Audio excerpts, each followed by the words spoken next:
É isso aí, Abel. Mais uma noite. Mais uma tarde para quem já é tarde. Queria pedir desculpas. Nós tivemos um pequeno problema técnico. 0102. Desculpa aí. Sabe que vocês habitualmente colocam o nosso episódio sempre ao vivo às 19 horas, mas hoje tivemos um problema técnico, provavelmente com nossos, como chama? Satélites que estavam com problema. Muito provavelmente. Mas não tem problema. A gente problema no nosso satélite. Agradece que vocês continuem conosco agora, 19h35. Um novo episódio, né, Abel? Mais um episódio. Hoje é o 48º episódio. Estamos chegando quase no número 50. Que maravilha, né, Pias? Não, impressionante. Fala, Abel. O nosso Podplas é um podcast de saúde e bem-estar. Nós queremos já iniciar agradecendo a GCA Estética por nos patrocinar, por acreditar no nosso projeto. E hoje, Dia Internacional da Mulher. Parabéns a todas as mulheres que nos assistem. Realmente, um mundo sem vocês não teria a menor graça. E eu queria parabenizar... O mundo diz que divide em 50% de homens, não, de mulheres e 50% de filhos delas. Filho delas, né? Acho interessante isso é a grande verdade, né? Fala, Bel. Você sabe que Vinícius de Moraes dizia assim, né? As mulheres não foram feitas para serem compreendidas, elas foram feitas para serem amadas. Isso verdade. Que disse Vinícius de Moraes. Bom, mas vamos lá. Hoje nós temos um nosso convidado no Dia Internacional das Mulheres. Você vai apresentar seu convidado já? Apresentar. Você não vai convidar para deixar um like? Não vai ignorar hoje isso? É porque assim, né? Como nós já estamos atrasados, eu pensei, eu vou passar por cima. Mas já que então vamos voltar. Não, volta. Porque afinal nós precisamos de like. Precisamos de like. No canal. Que se inscrevam no canal, que divulguem nas redes sociais. Eu acho isso mesmo. Isso que a gente tenha cada vez mais acessos para que a gente consiga sempre progredir no canal. Então, inscrevam no canal, deem o like e divulguem o canal Podplas pros amigos, pros parentes. No Dia Internacional da Mulher, quem que nós convidamos para estar conosco hoje? Hoje nós temos o cuidado de convidar uma pessoa extremamente especial, o Dr. Arnaldo. Vou chamar o Dr. Arnaldo, vou falar do currículo dele aqui também, vai ficar a tarde toda. Não, o sobrenome. Eu vou pedir pra ele falar. Eu vou falar. Senão, nós tínhamos dificuldade. Eu vou acabar cometendo uma gafe. Cada um que perguntava, eu tentava, mas não conseguia. Arnaldo? Eu vou falar, mas porque não é pra qualquer um. É uma coisa difícil. Você tem que treinar primeiro muito tempo. Mas eu vou dar uma chance pra você falar direitinho. Eu vou pronunciar assim: Arnaldo Schizzi. Não é qualquer um. Cambiaghi. Cambiaghi e Schizzi, dá pra ter uma noção que é um sobrenome italiano. E o meu maior orgulho é que eu tenho 2 netas e mais um neto a caminho. E a minha neta com 6 anos falou, como é que é o nome do vovô? Ela falou, Arnaldo Schizzi Cambiaghi. Mas que maravilha, porque não tem nem esse sobrenome, é só meu esse. Mas não é para qualquer um, as pessoas têm dificuldade, não é fácil. E olha, tenho amigos meus de muitos anos que até estudaram no colégio comigo e até hoje vacilam para falar, mas você estudou italiano, eu estudei num colégio italiano. Eles têm dificuldades, mas agora... É a última chance, quero ver você repetir. Arnaldo Schizzi Cambiaghi. Bárbaro. O Arnaldo, você também tem ascendência italiana, né? Eu tenho, mas meu sobrenome é mais fácil de ser pronunciado, né? O da minha esposa é mais difícil. Pascalicchio não é tão... É difícil escrever. Mais do que falar, que é fácil, escrever é difícil. Agora, o meu Piazzi é mais fácil. É mais fácil. Agora, Arnaldo, mas... Com esse nome, como é que o pessoal te chamava? De Arnaldo só ou você tinha alguns... Não, me chamava no colégio Arnaldo, e eu estudei num colégio Dante Alighieri, que é um colégio italiano, aqui em São Paulo, para então, quem está assistindo. Todo mundo faz parte do curso ter aulas de italiano, então as pessoas tinham noção. Então, geralmente ficou o Cambiaghi, as pessoas pulavam o Schizzi, e quando eu quero perguntar como é o meu nome, eu falo Arnaldo Cambiaghi, eu omito o Schizzi, que eu tenho muito orgulho, mas tem um detalhe muito interessante e incrível, essa história é bom se contar. Há um tempo atrás eu tinha um apartamento no Guarujá e vendi para um advogado, e aí ele me trouxe, ele providenciou a escritura, a minha documentação, e ele mostrou, olha esse nome aqui, Arnaldo Cambiaghi. Esse cara é o maior estelionatário. Então escreve o Schizzi, porque existe um Arnaldo Cambiaghi que não é do bem. Então, daí em diante, eu sempre ponho pelo menos meu S no meio para saber que não sou esse Arnaldo Cambiaghi, que eu não conheço, mas é meio perigoso. É interessante a história. Isso é interessante. Você tem um homônimo, esse seu homônimo... E é interessante dizer para quem nos assiste hoje que o Arnaldo, ele é diretor do Centro de Reprodução Humana uma das grandes expoentes de São Paulo, médico das estrelas, que hoje vai aqui nos brindar com o seu conhecimento. Mas antes disso, né, Piassi, vamos àquela nossa pergunta básica. Você sempre quis ser médico, Arnaldo? Eu tenho uma história também interessante. Na verdade, eu gostaria de contar essa história para alguém. Eu gostaria de fazer um vídeo dessa história. Que quando eu era criança, sempre nós somos em 3 irmãos em casa, eu era do meio. E minha mãe falava que queria que tivesse um filho engenheiro, um filho advogado, e tinha um filho que ela gostaria que fosse padre, e eu seria o escolhido para ser padre. Ainda bem que ficou só uma parte muito restrita, porque na verdade eu tenho certeza absoluta, embora eu tenha a minha religiosidade, eu sou católico, vou à igreja, mas eu não tenho nenhum talento para seguir o celibato, nem nada disso. Depois, aí essa história é mais interessante ainda. Quando eu estava hoje contando para uma paciente que mesmo quando a pessoa não é grande coisa no colégio, ele pode dar certo, é o meu caso. Quando eu estava no colégio ainda, eu repeti de ano, ficava de recuperação, eu tinha uma banda, tocava muitas vezes, fim de semana. E no primeiro ano de vestibular era comum quem veio de um colégio bom como eu, como Dante Alighieri, entrar de primeira, e eu não entrei. E aí eu dei uma vacilada, e quando fui fazer o segundo ano de cursinho, eu fiz para medicina e para agronomia. Porque diziam, não, você faz agronomia porque você vai casar com uma filha de um fazendeiro, vai ser rico. Eu fiquei encantado com essa ideia. Com a possibilidade. Mas eu mantive o cursinho, e naquela época a Santa Casa era separada do grupo, e eu fiz Santa Casa, eu entrei na Santa Casa, acabei fazendo medicina. E daí em diante, eu fui fazendo a medicina, e aí vem uma coisa que vocês comentaram sobre o Dia da Mulher. E eu sou muito claro em dizer para você o seguinte: eu acho que ninguém mais deve festejar esse dia como eu. Por quê? Eu amo as mulheres, eu vivo às custas das mulheres. Se não fossem elas não tinham nem o que comer. Elas que sustentam todos os meus privilégios da vida. Tenho mulher e tenho 3 filhas, 2 netas e um neto agora a caminho. Então ninguém mais vai valorizar as mulheres, que eu tenho um amor grande. E quando eu fui nos meus critérios de escolher a ginecologia na faculdade, eu tinha algumas opções. Seria cardiologia, poderia ser uma. Eu gostava de cirurgias, mas não cirurgias muito longas. Então, e eu também falava, esse negócio de tratar de homem não dá certo. Homem é muito chato. Até hoje, quando eu digo o que atrapalha as minhas consultas ginecológicas, eu falo isso com franqueza, porque eu falo para elas. Viu? Você que está nos acompanhando. Eu falo com franqueza. Eu acho que quando é o marido, geralmente ele é um empecilho, ele cria dificuldades. Não são todos. Mas tem os mala. Tem. Mas um dos meus critérios... Coitado dos maridos. Não, mas eu tenho. Mas quando eles vêm acompanhando, eu faço uma observação sempre do comportamento do marido. Hoje mesmo eu comentei, quando o marido entra na frente da mulher na sala, eu já faço algumas análises. A experiência já vai fazendo vai olhando como é o perfil dele. E aí tem alguns que eu faço aquela minha brincadeira simpática para eles durante a consulta, mas no final eu falo, quando ele não fala nada, não pergunta nada, eu sempre falo para ele: você é o marido ideal que qualquer médico quer ter. Você entrou quieto e tá saindo calado. Parabéns. Eles dão risada, sabe? Voltou de brincadeira. Você sabe que você falou uma coisa. Não tem aquele paciente que entra com o marido e o cara entra assim, ele senta na sua frente e fica assim pra você e não fala um ar. É esquisito, né? Porque essa participação eu acho legal. Sabe que eu tenho pouco, assim, eu não lembro do marido chato, eu não lembro. Tem marido que chega às vezes e fica assim. Mas assim, mas é interessante, eu não tenho essa vivência. Você tá falando, né? De marido chato, claro, coitado. Depois tem aquela piada que eu não vou contar aqui, não conta não. Hoje é dia da mulher, pelo amor de Deus. Eu não vou contar, mas é uma piada que explica. Mas é isso, é interessante isso. Mas, Arnaldo, você fez Santa Casa em São Paulo? Santa Casa em São Paulo, depois fez a residência no HC, e aí a gente continuou. Você fez residência no HC? No HC, aí foi uma mudança bem finalzinha, tem uma história interessante, mas que não é tão interessante então assim, é onde contar. Então, mas um dia eu conto, mas hoje eu estava por uma razão qualquer, veio à tona essa história, eu comecei a contar essa história da minha vida de universitário, mas é interessante. Vou te mas perguntar, não que ano que você estava no HC, Arnaldo? Mais ou menos. Eu vou dizer, 71, 2 e 3, 71, 72 e 73. Eu sou antigo, cara. 71, 72, 73. Exatamente. Não, mentira.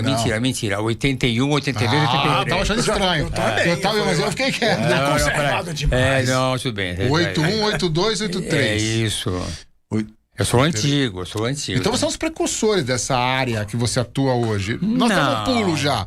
Não. Mas assim, já tinha isso antes? Tinha, a reprodução estava começando. Tava tinha, bem no começo. Tinha o Vicente Mário Iso, mas Vicente Mário Iso. O primeiro bebê de fertilização in vitro foi em 1978. Brasil. Isso, começou mesmo meio concomitante, que era o Nakamura, que era o médico japonês. Nakamura Brasil. Isso, exatamente. E até naquela época... Sabe quem trabalhou com o Nakamura? Meu sogro. Meu sogro trabalhou vários anos com o Nakamura. Ele, não sei se ele gosta muito, mas meu sogro é ginecologista. E ele trabalhou alguns anos com o Nakamura. Posso saber como é que chama seu sogro? José Carlos Pascalíquio. Não conheço assim. Da Santa Casa, professor da Santa Casa. Muitos anos ele tá lá. Mas assim... Santa Casa eu fiquei de 73 a 79 na Santa Casa. E o que te levou a fazer para a ginecologia e fazer... Vamos voltar um pouquinho, né, Abel? Pra gente não a ginecologia, como eu mostrei pra você, existia um encantamento de querer fazer cirurgias, mas que não fossem muito longas. A própria obstetrícia me alegrava e me alegra até hoje. Eu faço um pouquinho, mas me alegra. Eu gosto de manter esse pouquinho de obstetrícia. E muitos perguntaram, mas você precisa fazer? Eu digo pra você uma coisa, eu tenho um certo amor por hospital. Eu gosto de hospital, eu gosto de cirurgia.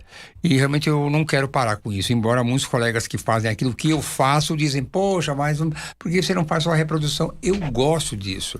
Eu tenho meu pré-natal que eu faço, tenho uma equipe muito boa que me dá suporte, e aquela parte mais difícil do pré-natal, eu tenho uma equipe de suporte muito boa.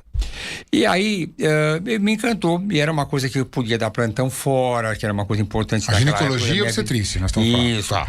E depois, dentro dessa área de ginecologia, eu comecei a fazer o consultório. Naquela época você atendia muito convênios, eu fazia com convênio, que o pessoal sempre falou muito mal, mas eu vivia muito bem com os convênios. Tudo o que eu consegui na vida foi com os convênios, mas chegou uma hora que houve uma estafa de fazer aquela rotina de ginecologia conhecida. É cólica, é menopausa, é corrimento, dá um certo... Essa rotina é desgastante, a gente precisa de um pouco de entusiasmo. E aí uma coisa que eu queria muito era a reprodução, e fui começando devagarinho, as coisas foram aumentando. E aí eu de repente estava na reprodução, mas eu posso contar uma história interessante, como tudo na vida acontece ao acaso. Não é por acaso, mas são coincidências da vida que te levam a alguns acontecimentos. Você encontra alguém no meio do caminho? Não, eu vou dizer, naquela época, mas veja só, naquela época, olha que coisa, isso é muito interessante, eu gosto de contar essa história. Eu trabalhava no INPS, que era o SUS. O INPS é uma coisa antiga. Sim. E aí entrou um chefe, ele fazia algumas viagens internacionais e não podia viajar fora de hora, só naquelas férias que eram obrigatórias, a não ser que eu tivesse um congresso importante. Nessa, me apareceu um folheto de um consultório de cirurgia de reprodução humana em Milão. Falei, nossa, é isso que eu queria. Me inscrevi no congresso, eu nem tinha interesse momentâneo na medicina reprodutiva. Eu me inscrevi. Esse era turístico. Pelo que eu tô entendendo, você achou... Aquele momento era um pretexto. Para viajar. Então, essa é forte, mas eu vou contar. Aí eu estava em Milão, o congresso ali, minha mulher estava num carro, falei, vou entrar aqui. Eu queria mesmo, era um atestado para mostrar para a chefia do meu posto que eu estava no congresso. Era isso que eu queria. Eu entrei, já tinha minha inscrição feita, apresentei minha inscrição, muito obrigado, peguei a maletinha, naquela época era uma maletinha. Eu entrei, dei uma voltinha, entrei um pouquinho, fiquei mais ou menos uns 45 minutos lá dentro. Aí eu saí, eu falei, me aconteceu uma urgência, eu preciso ir embora agora. Eu falei, tá bom, vai embora. Não, mas eu preciso de uma atestada, eu preciso comprovar que eu estive aqui. Eu fiquei 45 minutos. E fui embora com aquele carinha de susto. Naquela época, a gente recebia uma maletinha e vinha dentro, como vocês sabem, alguns impressos e outros cursos que existem. E nesse impresso, comecei a folhear, tinha um curso de cirurgia laparoscópica, que naquela época estava começando no mundo. E eu falei, nossa, eu queria alguma coisa mais interessante em medicina, eu gosto de cirurgia, a laparoscopia está começando agora. E aí eu liguei para um amigo meu, falei, você conhece esse curso em Louvain, na Bélgica? Ele mostrei para ele o folheto, eu era um conhecido, não tinha muita amizade, era conhecido. Eu falei, Milton Wajman, falei, mandou, ele falou, cara, legal, posso ir com você? Falei, vamos, e fui fazer esse curso de laparoscopia de 3-4 dias, mas era uma coisa violenta. Lá mesmo, na Bélgica, em Louvain, eu comprei um equipamento inicial. De videolaparoscopia. Laparoscopia, muito básico, era uma coisa muito inicial naquela época. Ele sabia operar alguma coisa e eu nada por laparoscopia. Quando eu comprei o equipamento, ele falou, pera um pouquinho só, você percebeu que aqui a televisão, o tipo de equipamento é compatível para a Europa e não para a América do Sul? Eu falei, nossa, não é barata. E eu comprei. E agora como é que eu vou fazer? Mas eu estou indo para a Inglaterra. Fui na Inglaterra, comprei uma televisão compatível com aquele aparelho, trouxe para São Paulo, fazia os vídeos e eu ia convertendo, foi, e da laparoscopia veio junto à medicina reprodutiva, que foi crescendo, e hoje em dia eu vivo há todos esses últimos anos, há muitos anos, de medicina reprodutiva. Tudo começou por causa do meu atestado para o INPE, uma verdadeira, vou botar entre aspas, uma verdadeira falcatrua, em nome do bem, mas foi muito... Mas atire a primeira pedra quem nunca fez isso. Alguma coisa, ninguém, mas foi uma coisa do bem. Eu precisava aquele momento. Então, mas graças a Deus, isso me tornou muito mais feliz, porque a medicina reprodutiva é algo que me traz um encantamento muito grande. Eu me sinto uma pessoa privilegiada profissionalmente. Mas desculpa voltar, mas eu não entendi ali. A videolaparoscopia, ok, entendi. E até acho que tem vários. O Tomazego parece que também fez na Bélgica, que é um berço da videolaparoscopia mundial real. Agora, assim. Nossa, faz tempo que eu não vejo ele. Agora, qual a relação aí com a reprodução? Quando você falou assim, Mas eles estão conectados. Eu entendi essa conexão. Porque muitas cirurgias básicas, você fala endometriose, cirurgia tubária, tudo está relacionado à laparoscopia. Então, até hoje eu faço laparoscopia. A cirurgia evoluiu muito, né, tecnicamente. Hoje em dia tem cirurgia robótica, já trabalho para cirurgias mais complexas. Hoje em dia virou uma especialidade o cirurgião, porque você mexer com o robô, alguma coisa, já exige uma coisa mais de quem se dedica exclusivamente àquilo. Né? Então, e aí comecei a fazer cirurgias, e aí começa a conectar, que eu já tinha esse lado de ir para a reprodução. Eu tenho endometriose, aí começa a ficar comigo. Tem não sei o que lá. Então, a endometriose... E qual era a escola dessa reprodução? Quem era o tutor? Tinha uma escola de reprodução? Tinha uma especialização? Não, olha, para você ter uma coisa interessante, não tinha. Eu fui aprendendo mesmo com sangue, suor e lágrimas, de modo geral. Nessa época... Porque eu tinha os meus colegas que faziam reprodução, e aí eu começava, tinha o apoio deles, eu fui indo, sempre me interessei, eu me joguei para valer. Não fiz uma coisa especializada, super especializada. E mesmo em laparoscopia, eu fiz muitos progressos, até um momento de fazer esterectomia, coisa mais sofisticada, mas aí acabou uma hora que esse tipo de paciente não me procura mais, já que meu tipo de paciente não é paciente que quer tirar o útero, pelo contrário, eu sou um médico que preserva a fertilidade.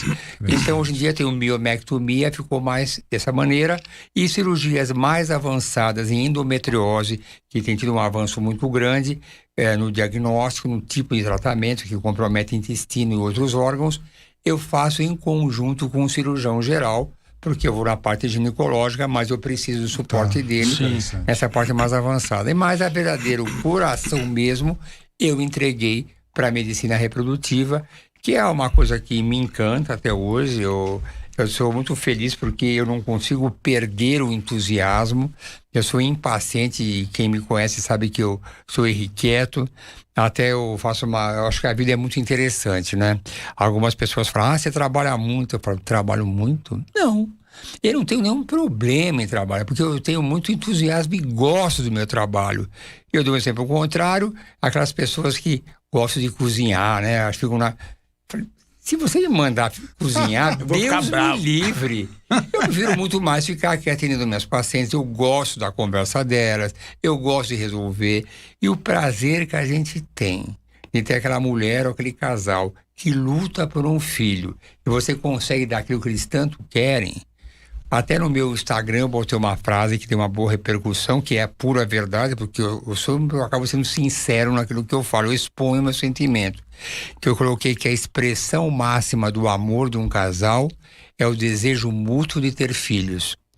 E baseei nisso num simples conceito claro, pela luta que eles têm E eu comparo muito até com cirurgia plástica numa questão financeira. Que eu falo, é muito duro para os pacientes que vêm aqui. Porque se você vai fazer uma cirurgia plástica, você paga aquele valor e você observa uma mudança na sua vida. Que a gente sempre espera que seja do bem. Sim, claro. O meu paciente que vem fazer um tratamento de reprodução assistida gasta um valor muito grande, eu digo de 25 a 35 mil reais, e pode não levar nada. Fez o tratamento e ficou sem nada. A culpa não é minha, eu sei que não é, mas é muito duro para ele aquele empenho, não só físico.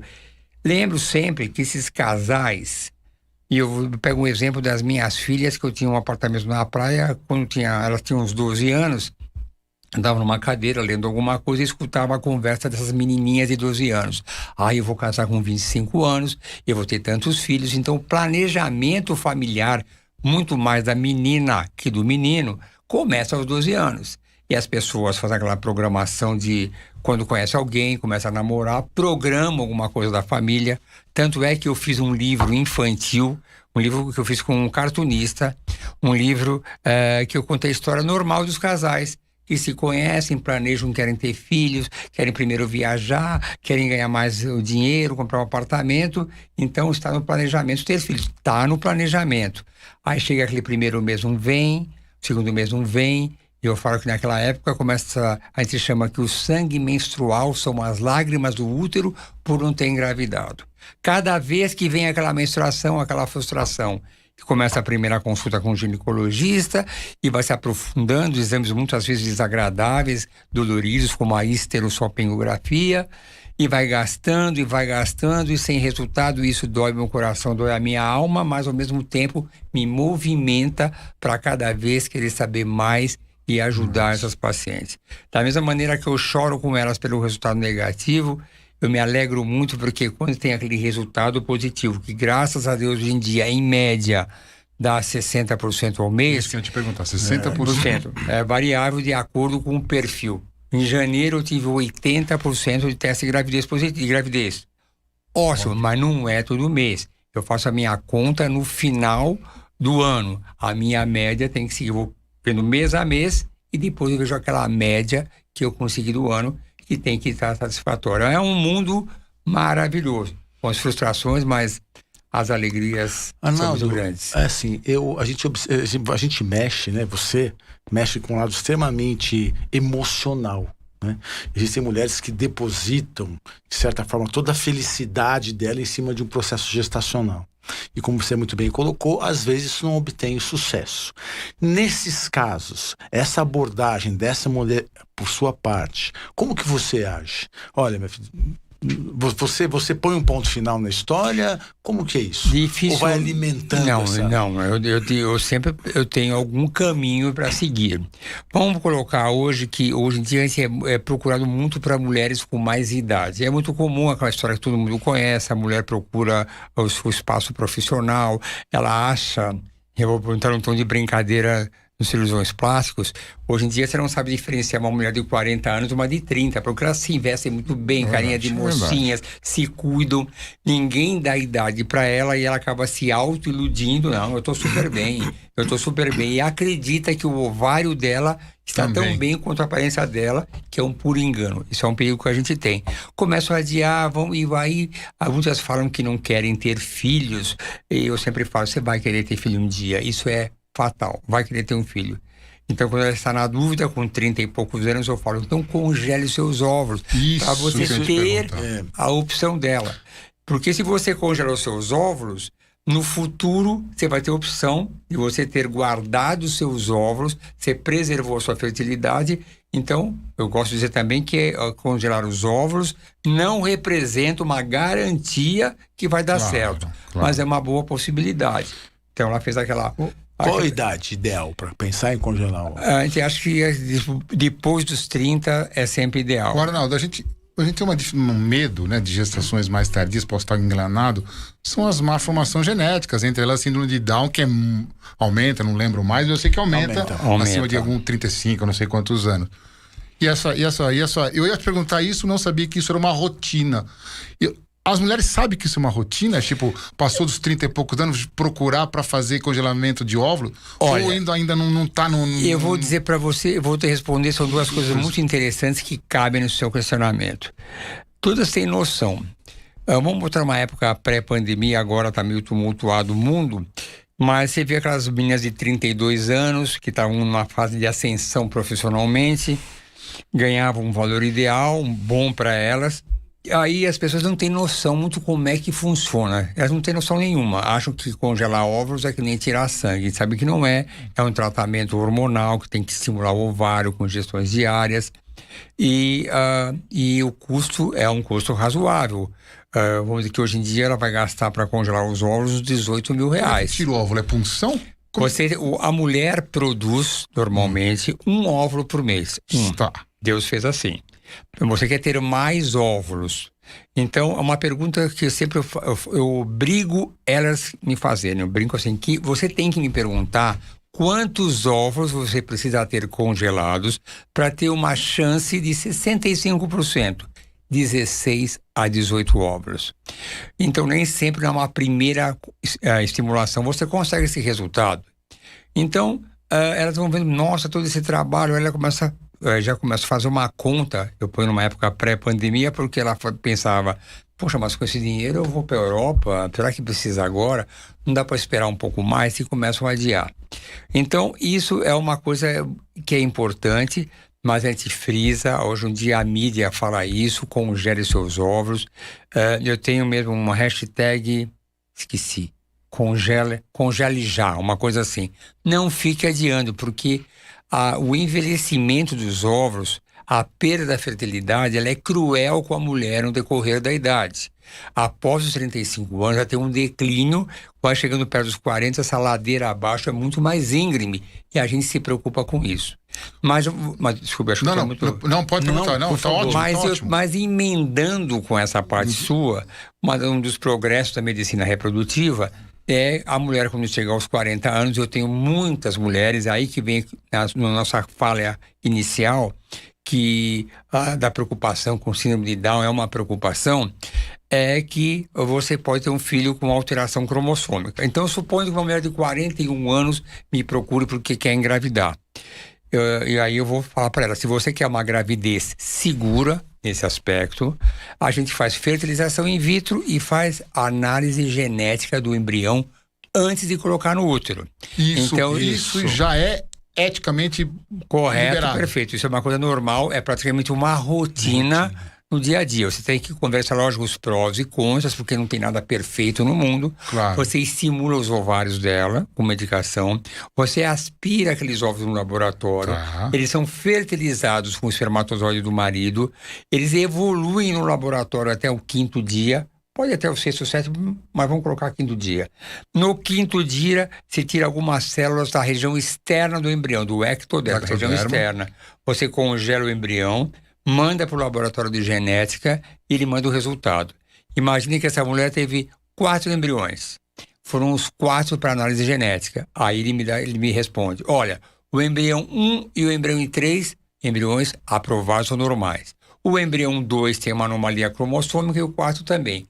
Conclusão, o 1 e o 3 são embriões saudáveis. Olha que interessante. Eu vou te fazer uma pergunta que agora permeou agora na nossa conversa. Existem alguns testes genéticos, mapeamento genético, que são propostos por algumas empresas aí, que fazem tendência a câncer de mama, BRCA1, BRCA2, várias outras doenças que eu não sei todas, mas até Alzheimer, parece que eu consigo pegar e fazer uma dosagem minha, ver se... Quer dizer, nesse teste genético do embrião, do ectodermo, ou seja, na parte externa desse... Eu conseguiria fazer um teste genético completo para BRCA1, BRCA2, Lifraumene, para tudo? Eu conseguiria? Essa pergunta é muito interessante. Então, vamos analisar o seguinte. Existem as doenças cromossômicas, que é a síndrome de Down, doenças que vê o número de cromossomos, que são trissomias, e as doenças genéticas. É possível sim, mas na grande maioria das vezes as pessoas não vêm pedindo fazer um mapeamento genético. Imagine que o marido tem uma doença genética que ele traz da família e não quer passar para esse filho. Então aí sim a gente faz um estudo genético dele, localiza o gene, então é é um instituto de genética que vai fazer essa avaliação. Sim. Aí faz uma sonda específica para aquele gene que eu estou interessado em saber se tem. E aí ele procura esse gene se tem naquele embrião ou não. Tem a coreia de Huntington. A coreia de Huntington é uma doença grave, que a pessoa tem problemas mentais gravíssimos. E ela sabe que a mãe tem, e aí o pai tem, e não quer que o filho tenha isso. Ele sabe que ele é um portador. Eu não quero ter um filho com esse problema. Então aí você vai localizar o gene e você vai excluir esse gene dos próximos filhos dele. Isso já está na rotina? Isso está numa rotina. Então, sim, não é? Então, as doenças... Eu não sabia disso, não. Eu achei que ele não estava tão evoluído, não é a palavra. Já está assim. Não, é uma evolução tecnológica seguro, né? Absurda. Muito seguro. Eu não sabia que estava assim. Não, isso é assim. Então, isso é uma coisa muito interessante que eu falo sempre. Você divulga isso, né, Arnaldo? Eu não vejo, assim, leigamente.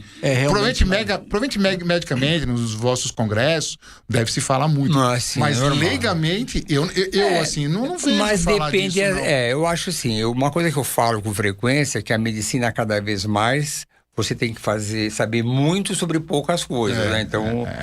ultra especialização. Então tem coisas que são... Então é muito. Eu lembro quando estava na residência, tinha o Bozinho que falava, daqui a pouco vai dizer que eu sou especialista em ovário direito, do esquerdo eu não entendo mais nada. Porque ao menos detalhes. E sexo então nem se fale. Tipo, masculino e feminino, isso é coisa básica, então. Sim, mas isso era sempre normal, mas desde junho o Conselho Federal de Medicina proibiu o conhecimento do sexo do embrião. Agora, junho agora, 2021. Antes, porque exatamente existe um problema ético de conflitos, né? De a pessoa procurar um tratamento de reprodução assistida porque eu quero um filho homem. Então isso é uma coisa que virou um exagero. Aí você começa... Mas acontecia com muita frequência. Sim, acontece. É simples, né? Você consegue ver se vai ter síndrome de Huntington, não consegue... Eu tenho um amigo que tinha 3 filhas, não queria ter um menino. Tentou, veio gêmeas, 2 meninas. Tem 5 filhos. Gêmeo natural? Não, gêmeo natural. Veio 5 filhos. Isso é outra coisa que o Abel falou, que outra pergunta, que a gente sempre discute isso e vê que alguns pacientes, e vê de familiares, quando faz a inseminação, não sei como é que se chama isso aí, o FIV, coloca 3, 4, 5, e aí a chance de ter gêmeos ou trigêmeos aumentava muito. Né? Hoje não está mais assim. Não, hoje em dia, embora o Conselho Federal de Medicina mantenha uma regra antiga, conforme a idade, até 35 anos, 2, depois é 3, na prática, hoje em dia... Você coloca um ou no máximo 2. Isso pela essa evolução tecnológica, eu imagino isso. Então, a recomendação inicial é 1. Não sei o que, se existe, alguns querem 2. Até 2. 3, não. Aumenta a chance real se você colocar 2? Essa é a pergunta que mais me fazem. Todo domingo eu faço uma live, eu ponho... até eu estou fazendo até um comercial, mas pode fazer, por favor. Por incrível, é Dr. Arnaldo Cambiag. Tá. Muito bem. Mas o interessante é porque eu comecei com uma brincadeira na época da pandemia e botei uma brincadeira, perguntas cabeludas de reprodução humana. Mas é que o negócio foi pegando e eu costumo botar essa plaquinha 15 para meia-noite do sábado. Em 15 minutos, loja de perguntas. E no domingo eu tiro 1h15 para responder as perguntas. Essas caixas de perguntas. E uma pergunta sempre comum, doutor, transfiro o que é melhor? Transferir 1 ou 2? Essa explicação é uma coisa interessante, é difícil as pessoas entenderem. Vou tentar explicar aqui para que se tiver alguém que está acompanhando, por que eu prefiro transferir 1 de cada vez. E eu ponho que tudo você precisa entender como você recebe a notícia. Nesse caso se você transfere 2 embriões, você tem uma taxa de gravidez naquela transferência superior do que transferir 1. Você fala, nossa, então é melhor. Mas espera aí, mas quem tem 2 embriões e transferiu 1, ele tem mais um embrião sobrando, então ele vai ter mais uma chance. Conclusão simplificando, quem transfere 2 embriões tem uma taxa de gravidez por transferência maior, mas a taxa de gravidez acumulada é maior quando é 1 de cada vez. Sim. É meio complicado, precisa desenhar no papel, mas eu tenho que explicar. Então é uma dúvida comum que sempre atormenta essas pacientes. Elas, coitadas, elas vivem em tormento. Eu gosto de responder porque eu tenho um prazer em ajudá-las. Eu imagino. Arnaldo, e a polêmica dos embriões que não serão usados. Que não serão usados. Como que está hoje a legislação? E você que é católico, em cima disso? Pois isso eu vivo e falo em verso e prosa, porque outro dia eu fiz uma live, um videozinho falando sobre doação de embriões. Porque eu tenho um outro tipo de paciente, são pacientes mais velhos, o marido tem um problema de sêmen também, e ele, tendo uma fase financeira, cansado, pergunta: doutor, eu quero gestar, não tem algum embrião já prontinho? Então, eu ponho o que eu defendo: perante a ética, você pode descartar embrião. Perante a lei, você pode descartar embrião. Mas embrião, para mim, é vida. Embrião tem metabolismo próprio. Embrião consome oxigênio. Embrião tem divisão celular. Então, é a lei. Eu sou obrigado a aceitar. Mas não está no meu coração achar que é uma coisa boa. Então, sempre quando alguém fala que vai descartar o embrião, se você não quer doar para alguém, eu passo a minha conversa, porque é aquilo que eu sinto pela minha fé, pela minha religiosidade. Quase uma adoção, né? Sim, quase uma adoção. A diferença é que a criança formada tem milhões e lá tem meia dúzia de células. Né? Não, então, a diferença é que, é lógico que o gestar, isso é uma experiência que única, na vida. imagina. Ela incorpora aquilo na vida dela. E aquilo que eu falei para você, mulheres mais velhas, é muito mais comum e frequente. Eu tenho um setor na clínica só de ovo-doação, porque o marido tem um sêmen normal, é ótimo. Ela está praticamente numa menopausa, até numa menopausa precoce, é jovem, ou ela fez uma quimioterapia na juventude e já entrou em menopausa precoce. Então, o óvulo doado forma um embrião com o sêmen do marido dela e põe no útero dela. E a experiência delas, e eu uso muito essa expressão do catolicismo, bendito o fruto do vosso ventre, mostrando que o filho, quando vem do ventre dela, isso é uma experiência comum. Ninguém se lembra de onde veio o óvulo. Eu falo que o óvulo é uma gotinha de água doce no meio do oceano. Eu falo, é como os rios desembocam no mar, mas você não vai na praia e falar que a água não é salgada. Se evaporou e o que vale é aquilo lá. Sim. Isso que o Arnaldo falou de congelação para oncologia, cada vez mais frequente isso, né? A gente vê muitos pacientes que vão fazer, né, pré-químio, Deixa eu te fazer uma pergunta, Arnaldo, baseado nisso que você falou, que me chamou muito a atenção, de você, doar já o ovo, né? Doar já o óvulo. O ovo, embrião. O embrião pronto. Para pacientes de mais idade. O organismo, o útero, que vai gestacionar, ou seja, que vai receber esse embrião, ele também não envelhece? Ou seja, eu fico imaginando assim, porque a preocupação que a gente tem maior é que esse embrião seja oriundo de uma paciente de mais idade e, com isso, todos os distúrbios oriundos desse envelhecimento do óvulo e do espermatozoide. Mas vamos imaginar que o homem do casal congelou os espermatozoides e a mulher congelou o óvulo aos 20 anos. Então, os dois estão jovens. Aí faz o embrião jovem. Só que vai plantar uma mulher de 60 anos, 70 anos. Esse útero, ele desenvolve uma gestação normal? Não sei se eu fui claro na pergunta. Pelo final. Existe uma regra ética também, que a gente não vai em idade tão avançada. Pelo Conselho Federal de Medicina, há um tempo atrás, eles limitaram até os 50 anos. Não sabia disso. Mas isso houve uma evolução, porque vocês conhecem melhor. 50 anos, você vê uma mulher de 52, 53 anos que são lindas, maravilhosas, e tem mulheres de 38 que estão por fora do peso ideal, então hipertensas. Então, e muitas delas entravam na justiça e o juiz dava uma liminar. E elas diziam que ninguém tem o direito de impedir que ela fique grávida. E hoje em dia o Conselho Federal de Medicina põe assim, a gente sugere até os 50 anos, mas fica a critério médico fazer com idade mais avançada. Eu tenho como critério até os 55 anos. Mas antes eu faço uma avaliação clínica para que eu tenha certeza que ela está em ótimas condições de saúde. Agora, essas mulheres não têm problema nenhum. Na verdade, existem casos do mundo que fizeram com mulheres de 65, 70 anos. Existe uma vez da mulher mais velha do mundo, mas são coisas muito ousadas. Até 50 anos, 55, o útero pode estar menorzinho se tiver uma menopausa antiga, mas a gente consegue com o hormônio aumentar. E aí que entra, que muitas me perguntam, qual é o risco de uma gestação numa mulher com idade mais avançada. Um pré-natal bem feito, bem cuidado, tem que ser bem cuidado. Sim. É um pré-natal. Vai bem. Mas, Arnaldo, dessas pacientes, o índice de não querer doar o ovo é grande ou é bem aceito? O embrião. O embrião. Isso aí, não. O índice é assim, porque muitas falam assim, poxa, eu não quero ter filho meu por aí. Então, eu acho é um sentimento materno. Eu sempre tenho alguma história para contar. Uma paciente que tinha feito uma outra clínica, e aí ela deixou os embriões lá e fez comigo, engravidou, gestação gemelar. E aí ela não queria mais, o marido, sendo desconhecido, achou que era pegar lá o embrião e ia jogar. Não é assim. O embrião, você pode ser transportado de uma clínica para outra, mas ninguém entrega na mão do paciente. Aí passou um tempo, ela deixou lá o embrião, e um dia eu falei para ela assim, eu queria embrião doado. Eu falei, você não quer doar seus embriões? Ah, doutor, não vou doar, não. É que nem filho meu, tá lá. Tem aquele sentimento de ver os filhos dela e associar com o embrião congelado. Então, ela é como se estivesse doando o filho dela. Depende do sentimento dela.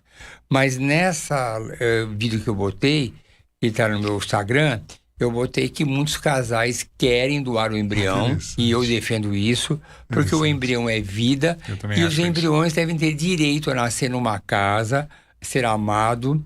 Eu tive um caso de um casal que recebeu o embrião doado, era um casal do interior.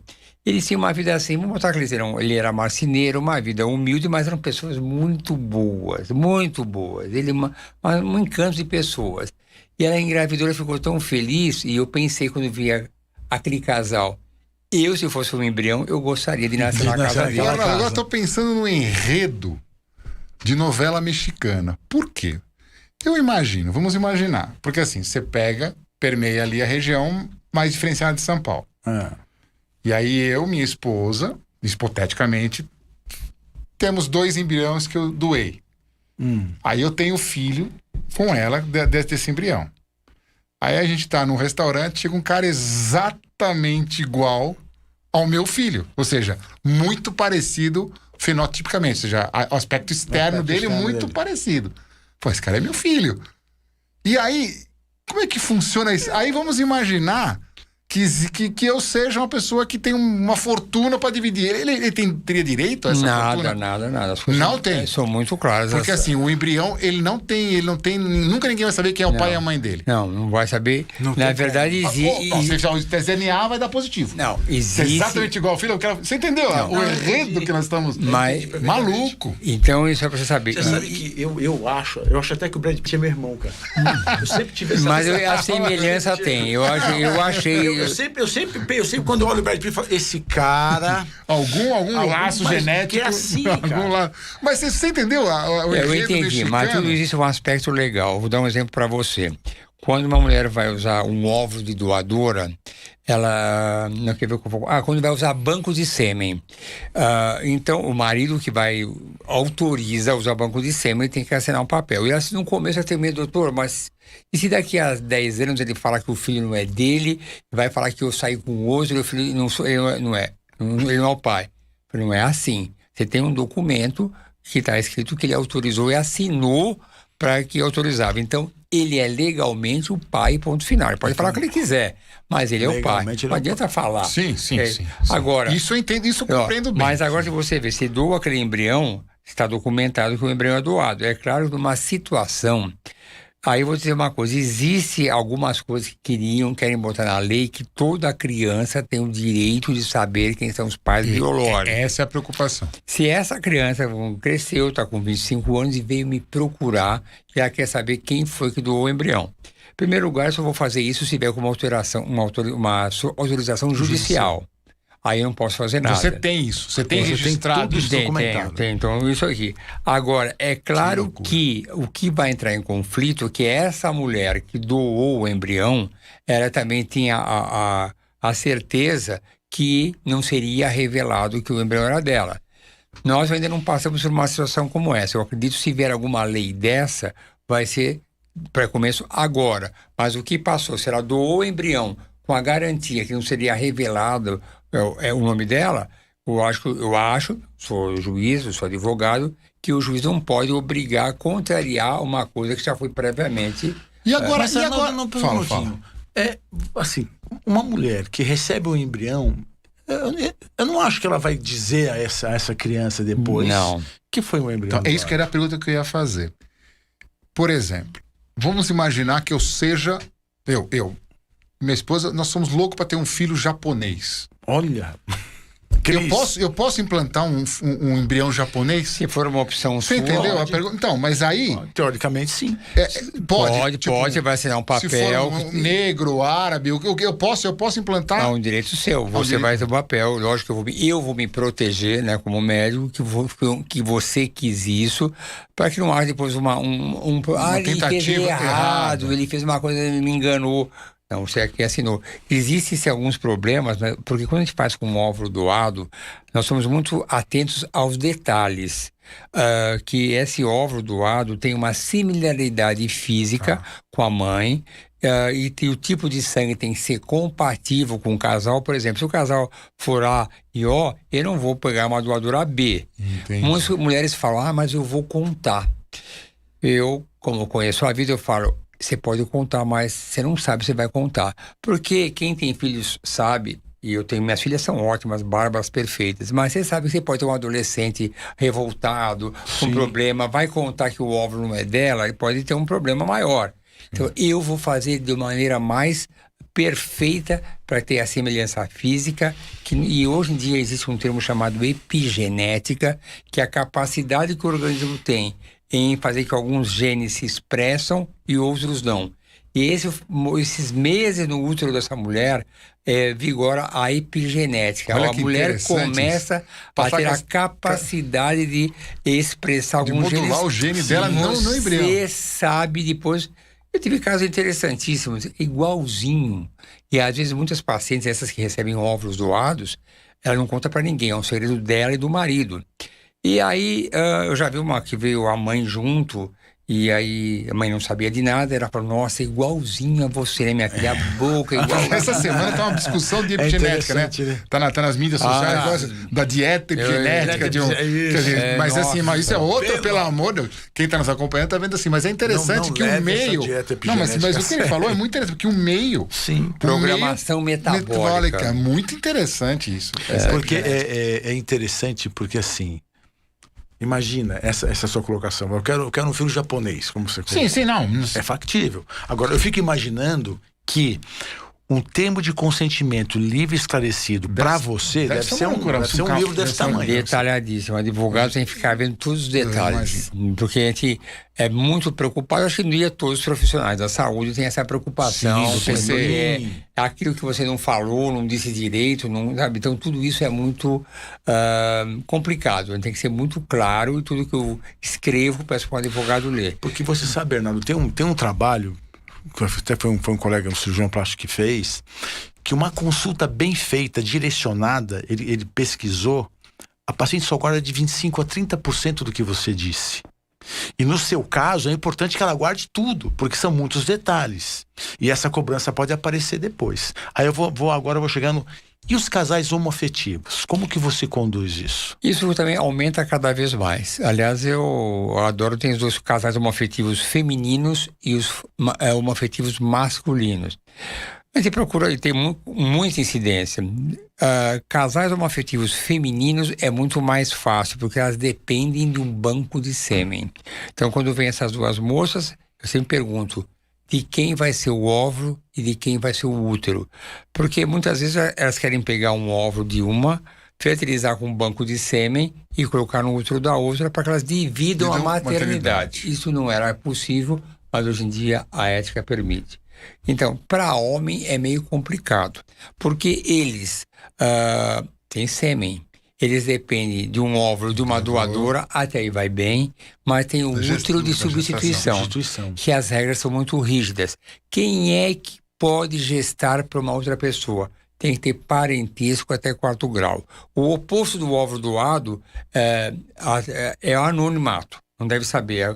Na verdade, o Conselho Federal de Medicina, a partir de junho de 2021, autorizou irmã doar para tua irmã. Eu não gosto muito dessa ideia também, porque as pessoas vivem em perfeita sintonia na vida, você não sabe no futuro o que pode acontecer, uma desavença. Então minha tia que é minha mãe, você não é, mas é um direito dela. Quando alguém quer isso, eu faço meu sermão, aquilo que eu acho que é certo, ela pode aceitar ou não, mas eu vou. Agora, quando você põe para gestar um bebê, já é mais complicado. Até 4º grau, pode ser mãe para cima, irmã prima. Ou seja, não pode pagar. Não pode pagar. Não pode aluguel, não existe. Nos Útero Estados de Unidos aluguel. pode, Existe né? Alguns países, algumas né? regras. Países podem. Sim, nos Estados Unidos você pode. Eu digo. Pode até comprar órgão lá, né? O americano é um pouquinho business demais, né? E o lugar para onde mais as pacientes iam, para onde que é? Ucrânia. Ucrânia para uso de substituição. E saiu agora há pouco na televisão casais que tinham ido buscar o bebê que era deles e ficaram presos lá, mas conseguiram voltar. A Ucrânia, a ética é muito liberal. Nos Estados Unidos, a parte financeira pagou, levou. E aqui tem esse parentesco de 4º grau. E aí ainda tem regras fixas. Essa mulher que vai ser uma prima que é permitido, se ela for casada, o marido dela tem que permitir. Ela tem já que ter tido filhos, não pode ser uma pessoa sem filhos. Existem regras. Então, afunila muito. Não é uma tarefa fácil. Arnaldo, isso me suscita uma pergunta que, claro que não precisa responder, mas deve ter o mercado negro, né? Porque assim, eu fico imaginando que assim, você entende? Entendo, mas porque assim, você 4º grau e não, mas aí é assim, né? Pagar para alguém, porque eu não, mas é muito complicado. Eu acho que existe sim, mas aí é complicado, porque normalmente se eu vou fazer irmã, eu tenho o direito de fazer sem autorização do CRM, mas eu vou ter um documento comigo, certidão de nascimento da irmã, mostrando que os pais são.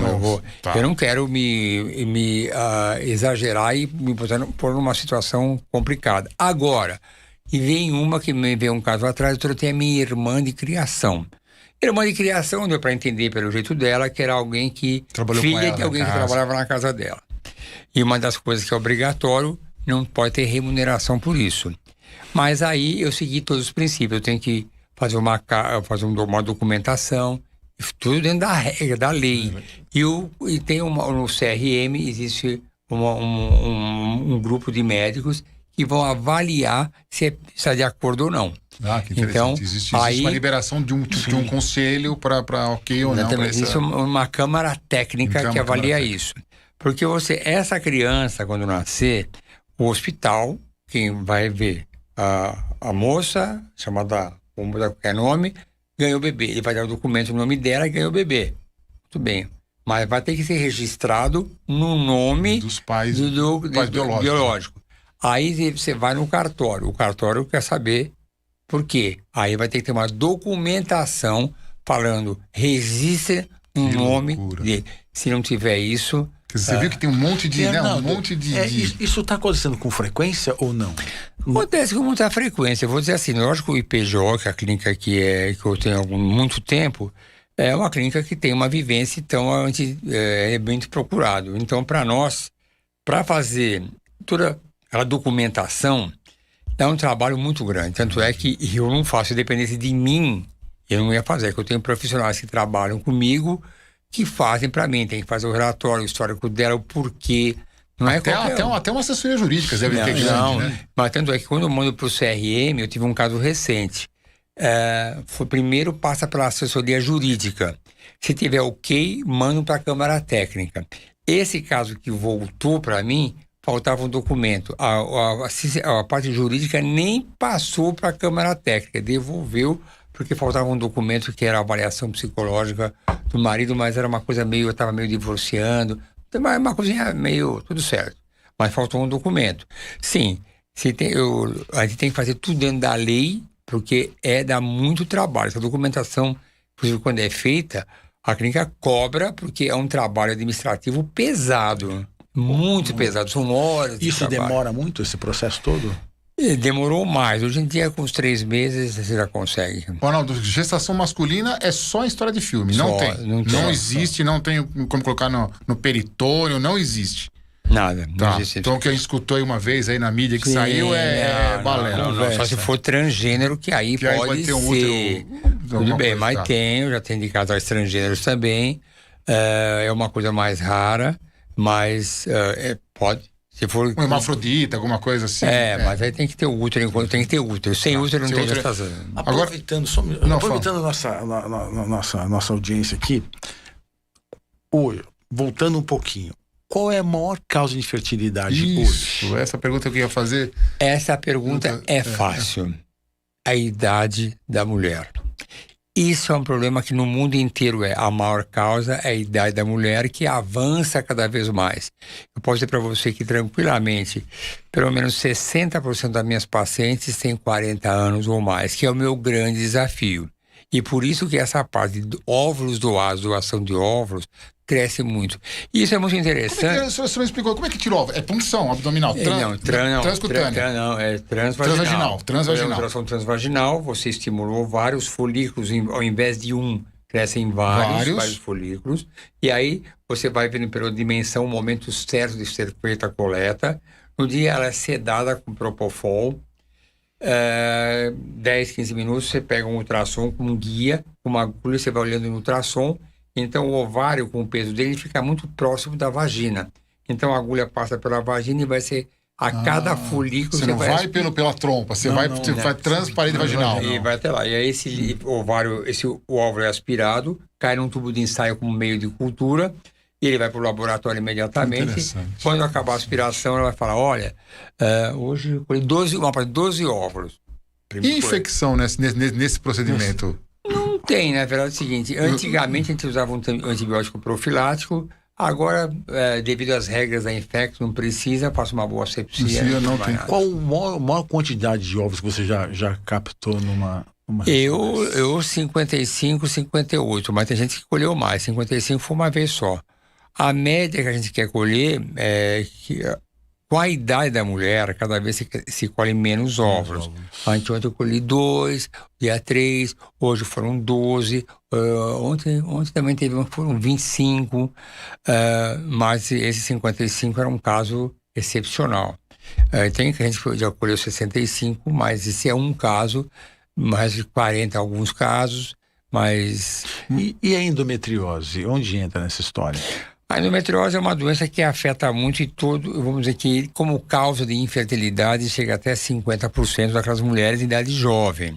Tanto é que faz parte da minha rotina de pesquisa da causa da infertilidade, pesquisar endometriose. Então eu comento num vídeo meu, eu fiz até um vídeo sobre isso, que o diagnóstico de endometriose você consegue acertar em 80% na primeira consulta. Eu valorizo muito a consulta, examinar a paciente. O paciente vem e fala para você, faz parte do meu questionário que eu faço pré-consulta.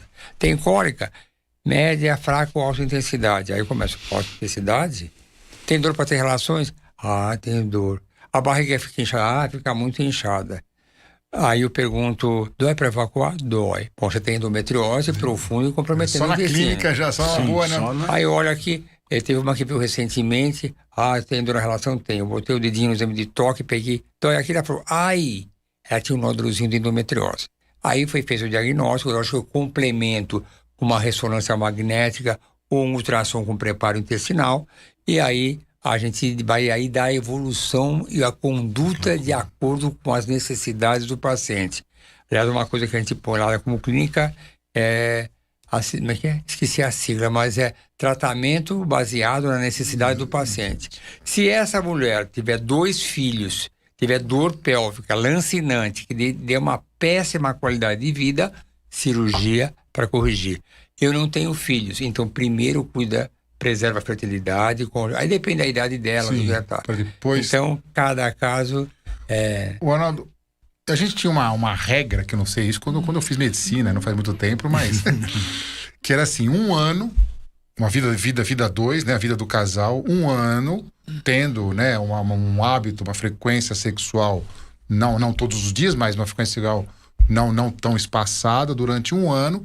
Se não engravidasse, aí, entre aspas, dava o diagnóstico de, entre aspas, infertilidade de casal. Isso ainda se usa? É tudo, assim, em primeiro lugar, assim, a regra sempre foi que um casal com uma vida sexual ativa... 2, 3 relações sexuais por semana. Isso acontece hoje em dia? Não. Já saiu algumas reportagens com problema de internet, Instagram. Os casais não vão dormir na hora certa, cada um de um lado. Diferente. Então, já saiu que o número de relações sexuais médias por semana diminuiu para nenhuma, uma coisa mais rara. Isso é um acontecimento médio. Tá. Agora, depois você fala, pode esperar 1 ano? Bom, quem chega para mim já não está esperando 1 ano, mas aí tudo vai depender da idade. Se a mulher tiver 28 anos, é jovem, você pode esperar 1 ano, 1 ano e meio é normal. Se ela tem 40 anos, Faz uma avaliação mínima, né? Qual que é a influência do estresse? Eu tenho tanta vontade de engravidar que não engravida. Isso é real ou é meio balela? Assim? Eu não acho balela, não. Claro que não, mas o controle da ansiedade é algo inevitável. Impossível. Né? Por quê? Isso eu falo, não adianta fazer terapia, porque uma mulher, por exemplo, vamos botar a mulher e o homem, mas mais a mulher, quando ela quer engravidar, ela não quer engravidar daqui a 1 ano e meio, ela quer engravidar agora. Então, e você vê muitas situações assim. Vou contar uma história que foi muito bacana, interessante, que ela não conseguia engravidar, era uma moça muito simpática, era aquela paciente que está acima do peso, mas convicta daquilo. E eu como doce porque eu gosto, sempre assim de boa, mas sem uma simpatia. E naquela época a gente punha 2 embriões, normal, e essa é a história que é bom que você precisa me perguntar também. Eu coloquei 2, mas um deles se dividiu em 2. Ela teve trigêmeos. Então, quando você põe um embrião, existe 1 a 2%, dividido em 2. Aí ela ficou com trigêmeos, era muito simpática, fui fazer um pré-natal dela, e aí no finalzinho internei porque era um parto prematuro, e aí ela muito simpática, falou, um dia eu liguei, olha, eu vou só mais tarde, eu falei, tudo bem, mas onde eu fui amarrar meu burro, tô com falta de ar, não consigo respirar. Eu falei, escuta, você sabe quantas pessoas queriam estar no teu lugar, um hospital de alto padrão, ar-condicionado, TV a cabo? Ela falou, é mesmo, né? Obrigado, eu fui simpática ela. Bom, essa moça ganhou os trigêmeos. E aí, passou um tempo, ela me volta por uns 6, 8 meses. E o marido tinha um sêmen ruim. Foi esse o motivo pelo qual fez fertilização. Como é que pode?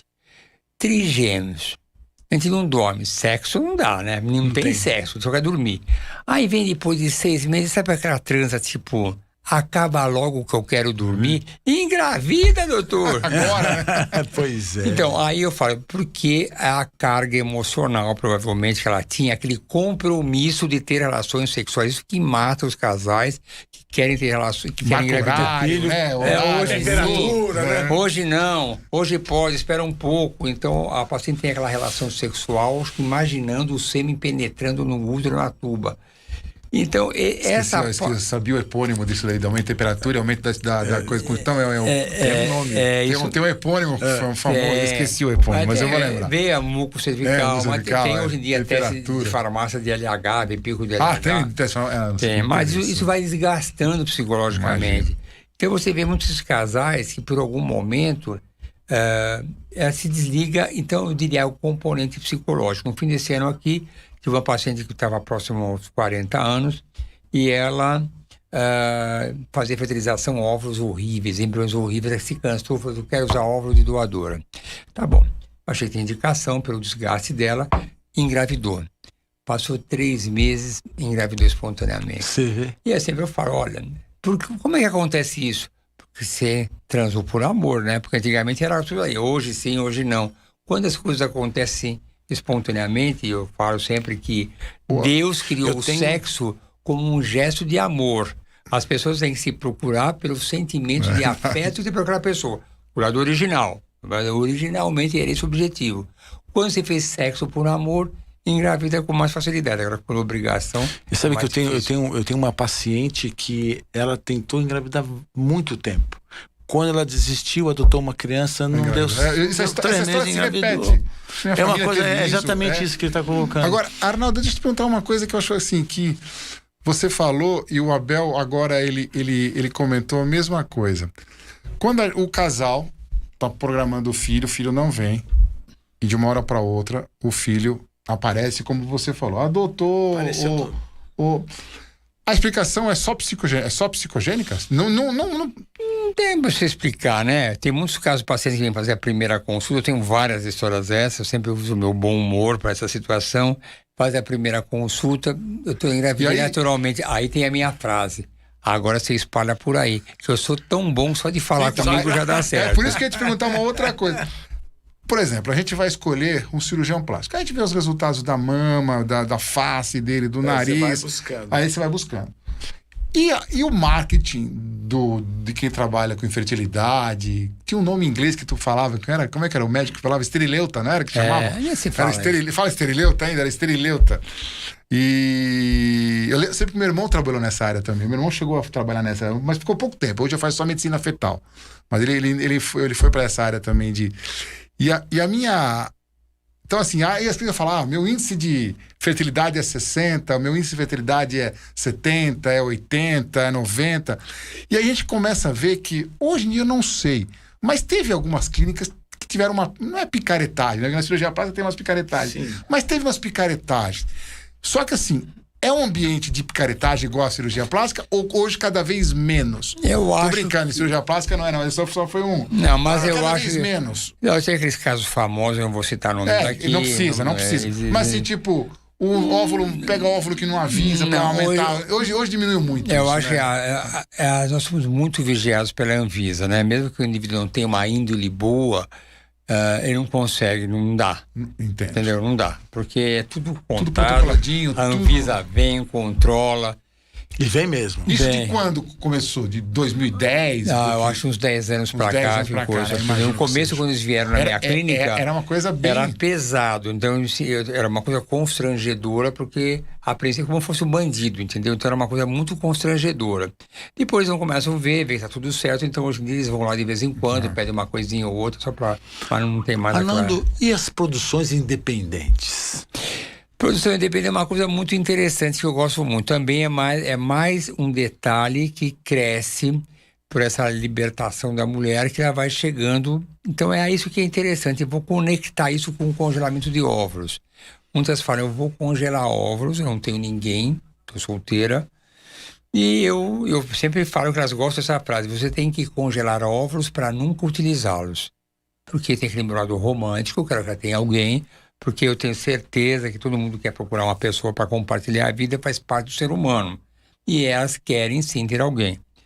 E aí elas falam, elas congelam, e aí, lógico, vai chegar 40, 42, 43, vai apertando a alma, ela quer ter um filho e perdeu a esperança de ter um companheiro. Aí ela fala, eu quero fazer produção independente. Existem alguns tipos de produção totalmente independente e outros que não são relativas. Porque eu sempre converso muito com elas, não sou contra, mas eu falo, mas como é que é? Só você tá sozinha? Seu pai, sabe? Sua mãe, sabe? Eu lembro de uma produção independente que eu fiz, que foi a produção menos independente. Porque vinha a mãe, vinha a tia, vinha a cunhada, todo mundo abraçando a casa. E ela teve gêmeos. Então, quer dizer, ela tinha toda aquela assessoria melhor que qualquer marido, porque nem sempre o marido é um cara que vai se dedicar. Então, é uma produção pseudo-independente. Mas é uma coisa que cresce, e essas que congelam óvulos, muitas vezes, elas estão numa expectativa de um dia ter alguém com quem vão ter filhos, e se não tiver, elas querem ser mãe como produção independente.